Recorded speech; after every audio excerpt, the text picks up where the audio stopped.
What's Nebraska do that worries you? Well, post-Christmas basketball is a little different. That's why the game before conference, I like playing a team from a major conference like Nebraska out of the Big Ten, because they're going to be big, strong, they're physical, well coached. And being bigger and stronger is not enough. And from here on out, you got to execute and got to play smart, get to the foul line, get defensive stops, and got to be physical. So I expect a typical Big Ten type opponent that's very, very physical. For a physical team, I think they can put some points up as well offensively. Yeah, they're averaging, I think, 73 or 4 a game. Petway's a very good player, very versatile guy. He can score inside and out. Makes 5 free throws a game, makes a couple threes a game. So he's a tough matchup.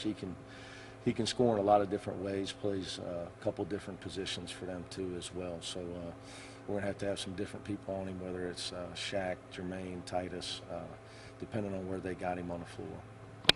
Is your defense back to where you wanted it? If there's 2 games that it didn't play very well, do you think it's back where it needs to be now? Well, I told everybody, and people want to worry about offense, that our problem is defense. In our 2 losses, we averaged giving up 53% from the field.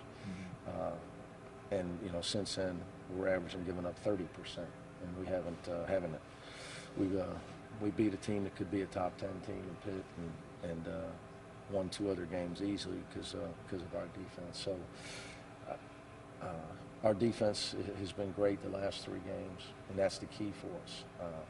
Jump shots come and go, offense can come and go, but your defense has got to be your constant. And I think that's not just us. I think it's any winning team in sports. But you do it. You've done it year after year, the last few years at least. And even when you didn't have very good players, you played pretty good defense. How do you do that? Do you just emphasize it more, or? Well, it's just I think the one thing you learn in coaching is the teams that defend win. Teams that do things that other teams won't do. You have to learn that that's why you win.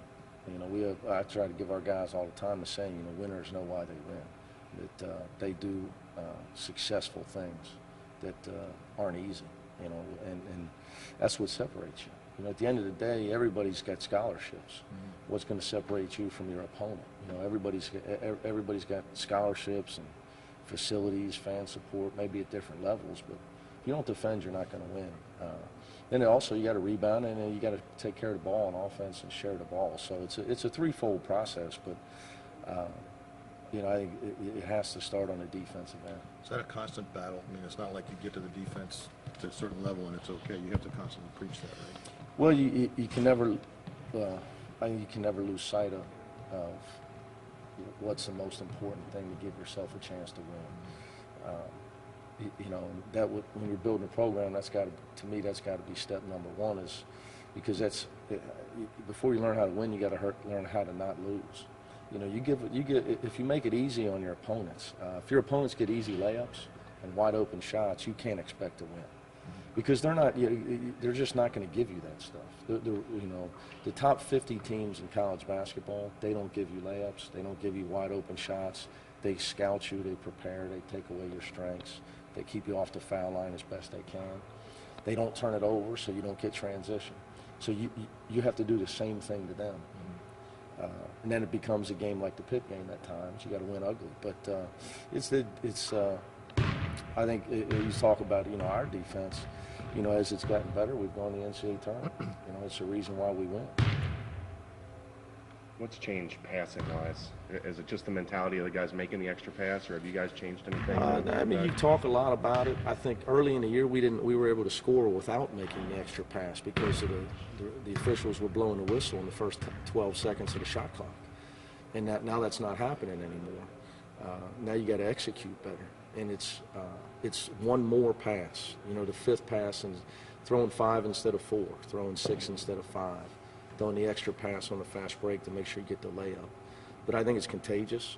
I'm a big believer in, passing is contagious, just like taking bad shots is contagious.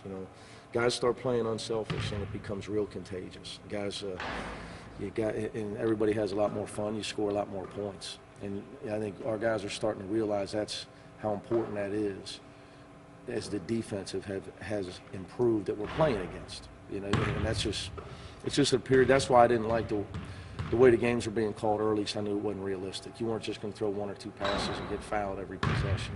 That was going to stop. It actually stopped sooner than I thought. Thanks, Coach.